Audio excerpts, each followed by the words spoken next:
Get this guap. Life is like a sandwich. No matter which way you flip it, bread always comes first. Let's talk about money. What's going on, Epic Nation? Have you noticed that our culture is money obsessed? And something that we all agree on, young, old, everywhere in between, is that we all want to be financially free. So financial freedom usually means having enough savings, investment, cash on hand to afford the kind of life that we want for ourselves and for our families. In other words, your money is working for you, you're not working for your money. And that's great. There's a lot of dangers and warnings about being rich in the Bible, but being rich by itself isn't bad. Take Solomon, one of God's anointed kings over Israel. You know, the guy that built the temple. Yeah, he was the richest guy to ever walk the face of the earth. Like, ever. Look it up. His estimated net worth at its peak was $2.2 trillion. That's more than 1,400 times richer than Jeff Bezos. Anyway, the Bible paints a much different picture of what real, genuine, irrevocable, world-changing financial freedom looks like, but you might miss it if you're not looking for it.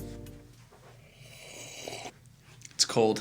King David, Solomon's dad, prayed over all the funds and resources that were donated to build the temple right around the time Solomon was anointed king. And in this prayer in 1 Chronicles 29, verse 14, King David prays this: "But who am I and who are my people that we should be able to offer as generously as this?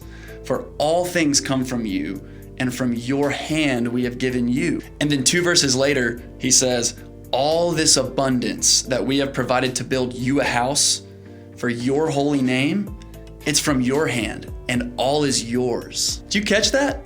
What they gave to God to build the temple wasn't actually theirs in the first place.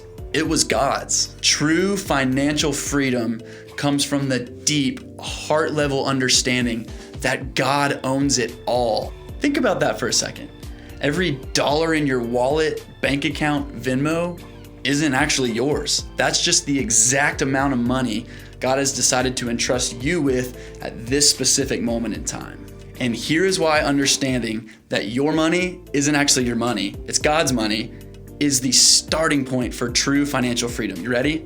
It frees you from the burden of trying to make as much money as you can or just make more than the next person. It frees you from being frantic or worried when that money is somehow taken from you. And it frees you, like David and the Israelites, to give it away generously, which could change someone's life, or several people's lives, or thousands, or millions. And that is financial freedom.